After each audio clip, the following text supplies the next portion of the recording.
services. I asked her if I can use this in my message tonight, just to put that out there. But on the way to services this morning, we were driving to services, and Anna was in the passenger seat. I was in the driver's seat. And she looked at me, and we were coming down there by Lebanon Distribution. And I said, well, I got about 3 miles before I have to get over to get to the church building. And Anna said, well, you need to start getting over. And if you ask me, I say 3 miles. If you ask her, I had 30 feet. And I said, no, I have plenty of room, And anyways, I listened to her. I went ahead and got in the lane to turn into the church building. And she said, did you even look in your rearview mirror? I said, I don't need to look behind me. I'm worried about what's ahead of me. And of course, I did look behind me, but she just didn't catch me in that act. Tonight, I want to talk to you for a few minutes about looking forward and overcoming your past. The scripture reading that just went on just a moment ago, Philippians chapter 3, verse 12 through 14, Paul writes these words. He says that he forgets those things which are behind him, and he presses forward, or he's straining forward to the prize which lies ahead. And I want to encourage us tonight, as we look in our past, we look at our life, and we look at how we can better ourselves for the cause of Jesus Christ and for His church. I want us to think about the past and how we need to let go of those things. I want you to think about the life of Paul with me for a minute. Paul, as we know that he was Saul prior in life, persecutor of Christians. Paul now standing before himself, and he is now for the cause of Christ. Once he was a persecutor of Christians, now he's standing there, and now he's proclaiming God's word, and he's proclaiming God's message. And I want you to think, do we not, I think to myself about this, did Paul not think about his past? Did Paul's past not haunt him? That how he used to kill Christians, how he used to split families, and how he used to do all these things to people who believed in Christ. Paul says, if I concentrate on my past, if I think about my past and what I've done in the past, I'll never be able to move forward. If I look at my past and I do not forget these things, I can never strain forward to the prize that I'm aiming for. And friends, the same way in our life, if we look at the past and we look behind us, we're never going to be looking forward. We're never going to fully be able to gain our potential and moving forward. I ask yourself the question, why did Paul say he doesn't look in the past? Why does Paul say, I forget those things which are behind me? The things that are behind me, I don't worry about these things no more. Because the past is a stumbling block. I want you to think of your past in your personal life. Everyone here that's breathing has a past. I want you to think about your past. And as you dwell upon your past, if the past is bothering you, it is a mountain in your life. And that mountain has to be moved in order to fully grasp what God has intended for you to be. That mountain is hindering you. Have you ever tried climbing a mountain? Some of you in here have. I remember me and Anna, we went hiking up there in Gatlinburg. Biggest mistake of my life, by the way. I'm not a hiker. I thought I was. Bought the backpack, bought the sticks. No, not anymore. They're on Craigslist now. I'll tell you what, that was one of the hardest things I've ever done was hike this mountain. And I think it was one of the easy trails. But have you ever tried walking down a flat surface? You ever tried walking down a perfectly paved path? It's a whole lot easier to walk straight than walk uphill. When we have a past that's bothering us, when it's hindering us, when it's still involved in our life, when we're looking behind us constantly, look what I've done in my past, we cannot fully move forward. We're going to be climbing that hill. I want you to think about, well, I'm not going to say their names in this congregation because I didn't ask them first, but there's people in this congregation that run for fun. Believe it or not. But they travel. I saw on Facebook that they went to some places across the country, got in a plane and flew these places, and they're running these marathons. They're running these races. Now, you ask one of them, hey, what are some things that you need to worry about when you race? I'm thinking about getting into racing, and so what are some things that I need to think about? What are some things that I need to dwell upon as I prepare myself mentally for this and physically for this race? They're probably going to say, well, you need to make sure your diet's right. You need to make sure that that you have endurance training, and you have to have this and that. I don't know what all it goes. I don't run, but I'm sure there's a list of things that these people that they work on. And if you were to ask any one of these runners in this room this question, I guarantee you're going to get this answer. If you say, hey, as I'm running the race, if I'm looking behind me, you think I'm going to come in first place? I bet you every one of them is going to say no. I bet you every single one of these racers says, do not look behind you while you're running the race. Well, that's easy to understand, right? If I'm running a race, I'm looking for that finish line. I'm not looking behind me. I don't care where these people are at. There was one of them pictures that was going around the internet. Some people made some memes about it. In the Olympics this past year, or whenever the most recent Olympics were, of Michael Phelps. And he's one of the Olympic swimmers. And he was going against this one guy. I don't remember his name. And the other guy was beating Michael Phelps. And there's a picture of them two side by side. And you look at the guy who was in the lead, and he's looking this way at Michael Phelps. He's not looking ahead.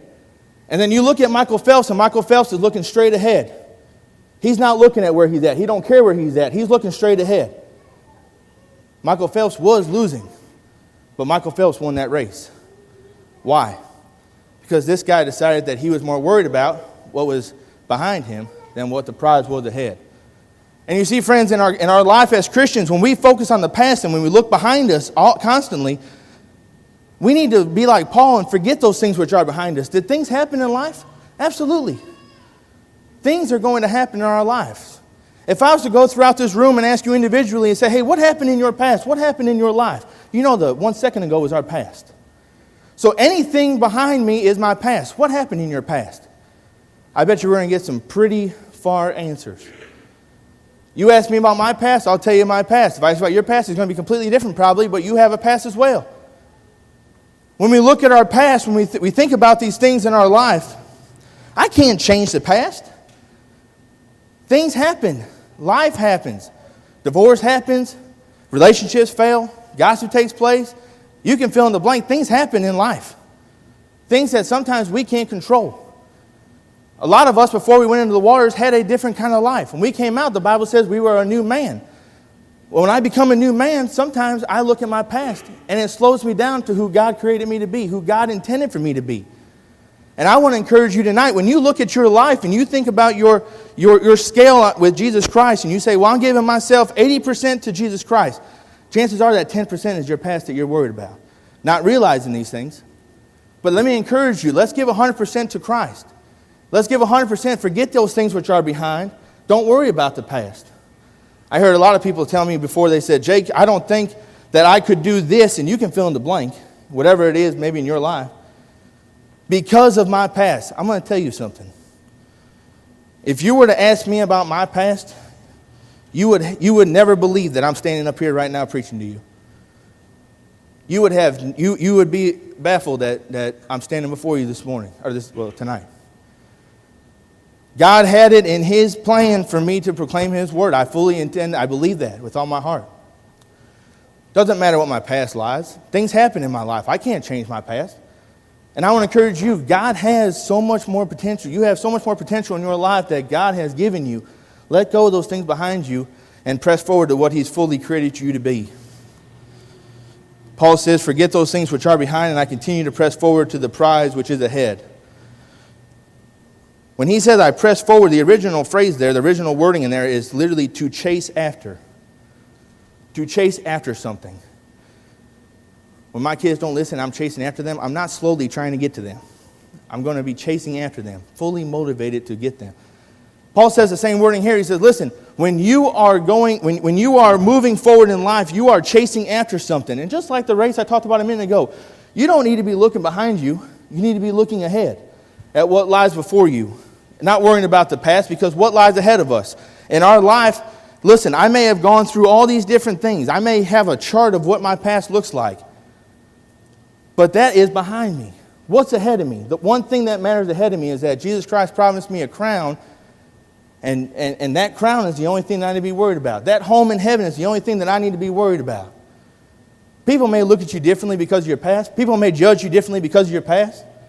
Don't let that bother you. Do not let that get you down. Because Jesus says that you are a new creature. When you come out of those waters, you are new. You are made a new man. And so the past may haunt you, but don't let it slow you down. I want you to think about this. What if your past, whatever it may be, I don't know what your past is, but what if your past could have been a blessing in disguise? I look at my past. This is me personally. And I think about my past, and I think about, well, you know what? If I didn't go through the things that I went through, maybe, I'm sure the congregation would still have started the addiction recovery outreach, but maybe I wouldn't have been brought to Highland Heights. And maybe we didn't get together and try to start the addiction recovery outreach because of my past experience. Maybe through this outreach, someone comes and their soul is saved, and they learn that through Jesus that they can have full recovery.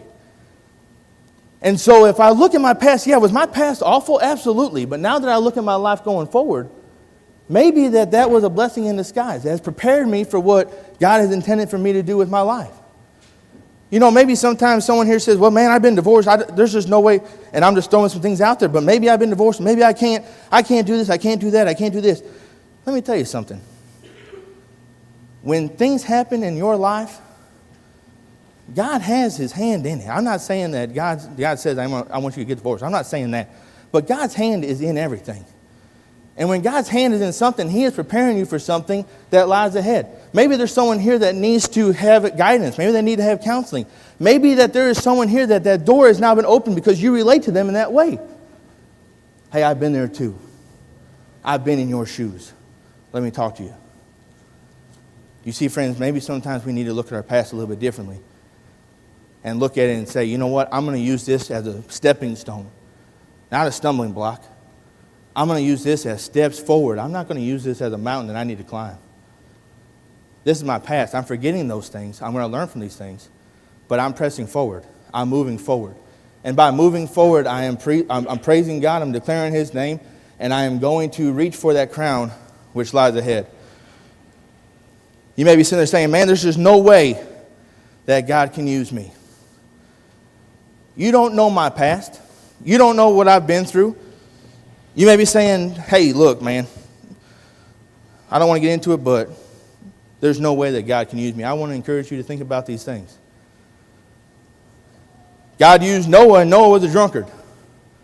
God used Abraham, and Abraham was too old. God used Moses, and Moses had a stuttering problem. God used Rahab, and Rahab was a prostitute. God used David, and David was an adulterer and a murderer. God used Jonah, and Jonah was a man who ran from God. God used Matthew, and he was a tax collector, which in this time was known as the scum of the earth. They would cheat people and stuff. So, God used him. God used Saul, former persecuted Christian, now Paul. Let me tell you something, friends. Look at your life, and you may think, God can't use me. God can't use what I've done. My past is too bad. There's no way that there's any room in God's, in the church. They can't use me. God has a plan, and he can use you in something. I don't know what it is because I don't know your past. But if you come talk to me, I bet you we find something we can figure out you can do to glorify God.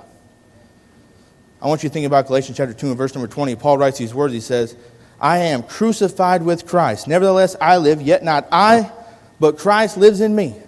And the life which I now live in the flesh, I live by the faith of the Son of God who loved me and gave himself for me. Paul says, I'm no longer this man. I have been crucified with Christ. Just like Jesus' body went to the cross and died and he buried and he raised, so did I. I no longer live in the flesh. I live by the faith of the Son of God who loved me and gave himself for me. In Hebrews chapter 12 and verse number 2, he said, therefore, since we are surrounded by such great cloud of witnesses, let us also lay aside every weight and sin which clings so closely, and let us run with endurance the race that is set before us. Paul doesn't just say to forget the past, he says move forward. But I want to ask this a question tonight, friends. Do we let the past hinder us? Look at your life. I don't know what you're going through. If you want to talk, my phone's always on. I'm always available. But does your past hinder you? Does something in your life that happened back a second ago and beyond bother you, hinder you, limit you? Do we need to let go of some things in our life that are hindering us and move forward? Like I said, our past is like a mountain. We need to get that out of the way so that we can move on. Everyone here that's breathing is special. And everyone who here is breathing has a purpose. And God has a purpose for you, and God has made you unique and in His image. Notice with me, it's either 1 or 2 Peter, but chapter 2 and verse 9, he says, "But you are a chosen race, a royal priesthood, a holy nation, a people for His own possession, that you may proclaim the excellence of Him who hath called you out of darkness and into His marvelous light. Once you were not a people, but now you are God's people. Once you had not received mercy, but now you have received mercy." Jesus has called you a chosen person, a royal priesthood. Jesus has essentially called you special. In God's eyes, He has called you important. And so whatever hinders you from being who God created you to be, we need to let go of that and move forward to what lies ahead. Ask yourself this question, friends. Do we fully trust God? Do we fully trust God? You say, "Jake, I fully trust God. I give God my all. I trust Him 110%. Do we trust Him that He does forgive us of our past? You know, I hear the statement made quite often that I don't see, I hear this statement right here, is that I do not see how God can forgive me for the things that I've done in my life. You ever heard someone say that? Number one, shame on us for limiting God. God being all powerful says, look, when I went to the cross for you, I didn't limit the sins that I died for. I did not limit my grace, my mercy. I did not have any limitations set to this. I went to the cross. I don't care. My blood covers them. My blood covers a multitude. And so if we have the attitude that God cannot forgive us for things that we've done in our past, well then, friends, I'm going to honestly say, shame on us. We don't need to be that way. There's no limitations that's put on God. Jeremiah chapter 29 and verse number 11 says, "For I know the plans that I have made for you, declares the Lord, plans for welfare and not for evil, to give you a future and a hope." Do we fully trust God? Do we fully lean on God? You know, I heard the statement that says, in an addiction recovery meeting one time, someone looked at me and said, "You don't know what I've been through. You don't know my past." I said, "You're probably right." I said, "I don't care what your past is. I didn't ask you what your past was. I'm asking you, where do you want to go from here? I don't care what you've done. Where do you want to go from here? That's not my decision. It's your decision. Your decision is, well, I can sit here and woe unto me and say, well, I've been through all these things and I'm just going to sit here and sorrow in them. Or I can say, you know what? I'm not doing this no more. God died for me. God gave His life for me to forget these things and to move forward to the prize which lies ahead. In Philippians chapter 4, verse number 13, he says, "I can do all things through Christ who gives me strength." When he says I can do all things, if there was limitations to that, he would have said, I can do some things. I can do partial things. I can do a few things here, a few things there. That's not what he says. He says, I can do all things. That means that it can cover anything, right? I can do everything. I can do all through Christ who gives me strength. So with God, all things are possible. With God, anything that lies behind no longer needs to hinder you from moving forward. At the end of Paul's life, Paul is talking to young Timothy, and he's giving him these charges in 2 Timothy chapter 4. He talks about how he needs to preach the word to be ready in season, out of season. He's preparing them. He's telling them that they're not going to hear this sound word, that they're going to turn their ears away from the truth. They're going to turn it under false teaching. And he gives them all these different warnings. And at the end of this, in verse 7, Paul says, he said, listen, I've fought the fight, I've finished the course, and I've kept the faith. Do you think Paul's course was easy? I fought the fight. Do you think the fight that he fought was easy? He said, I kept the faith. I bet you that was pretty hard. Everything that he's been through, you know how many times he could have probably said, you know what, forget this. But for Jesus Christ, he says, listen, I fought the fight, I finished the course, and I kept the faith. Was it easy? No, it wasn't easy. Was it a smooth road? No, it wasn't a smooth road. How did you do it, Paul? I forgot those things which are behind me, and I pressed forward. He says in verse 8, he says, now I have a crown of righteousness which the Lord has promised to me. So why have I done all these things? Why have I fought the fight, finished the course, and kept the faith? Why didn't I give up? Why didn't I just lay down and say, you know what, forget this? Because he says that Jesus promised him a home that is in heaven. Jesus promised him a crown to those who believe, to those who obey his command, and those who follow and practice his word. Tonight I want to ask you, do we have something in our past that we need to lay at the feet of Jesus? Ask for prayers maybe? Ask for guidance?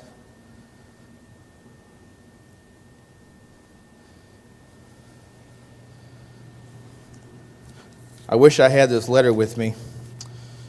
When I was in school, I received a letter from one of my instructors, Garland Elkins was his name. And he talked about a Bible study that he was having with a person who was in prison. And I wish I had the letter. You may have heard this before, but that's what I'm going to tell you again. And he talks about this correspondence that he was having with this man. And he showed me the original envelope with the sign and date, the correctional facility on it, and everything. Signed letter. Made a photocopy, handed it to all of us students.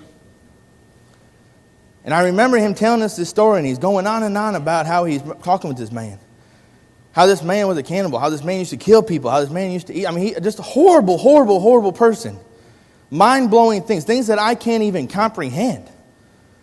And when you read through this letter, this man's writing this letter, and he's saying, I'm so thankful that I found the Lord's church. I'm so thankful that I found forgiveness in Jesus Christ. I'm so thankful that I have been saved, that I went into the waters and I came out a new man. I'm so thankful that the past no longer controls me. And he says, I know that one day I will see you again. I know one day I will be in heaven with you. And then we're reading this letter and you get to the bottom and it says, sincerely, Jeffrey Dahmer. Now let me tell you something, church. If Jesus Christ can forgive that man, there's nothing in this room that Jesus won't forgive you for. And I fully and wholeheartedly believe from what I've been told and what I've read that if all that's true, Jeffrey Dahmer will be in paradise with us, if that's true. Now, look at your past, look at your life. Look at where you sit right now in this building and ask yourself the question, am I giving 100% to Jesus? Am I giving 100% to what God has created me to be? Am I being everything that God intended for me to be in my life? Or am I letting the past drag me down? Am I not living to my full potential because the past is weighing me down in some way, shape, or form? In Matthew chapter 11, verse 28 through 30, Jesus says these words. Now, you listen to these words, church, and you think of Jesus saying these. I'm not saying them to you. I'm just a messenger. Jesus says, come unto me, all of you who are weary and who are heavy laden, and I will give you rest. Lay your yoke upon me, lay your worry upon me, and learn of me. For I am meek and lonely in heart, and you shall find rest unto your souls. The door is open. The door is open. The Bible says that the trumpets are going to sound, the dead are going to rise. At that moment, that's it. There is no second chance. When Jesus comes back, can you say, I've been given 100% to you? When Jesus comes back, can we say, I have given you my all? I forgot those things which are behind me, and I press forward constantly to the prize. And now that I stand before you, Lord, I can say I've given you 100%. And as your promise states, there is a home and a crown which waits for me. Can we say that? Or can we say, well, I gave you 80. I couldn't get over the past 20. I want to encourage everyone in this room tonight. I don't know where you stand. But I want to encourage you that if there is something in your life hindering you from being everything that God intended for you to be, make that right tonight. Maybe it's the case that you have never been baptized. You never went into the waters. You never became a new creature. You never felt that forgiveness, that mercy, that grace. Let's do that tonight. Let's make it happen. Let's let your past wash away, and let's walk out this building, everyone that's in this room, marching on that straight and narrow path, so that when Jesus comes back, we can all hear the words, "Well done, thou good and faithful servant." I pray if we can help you any way tonight, come now. Together we stand and while we sing.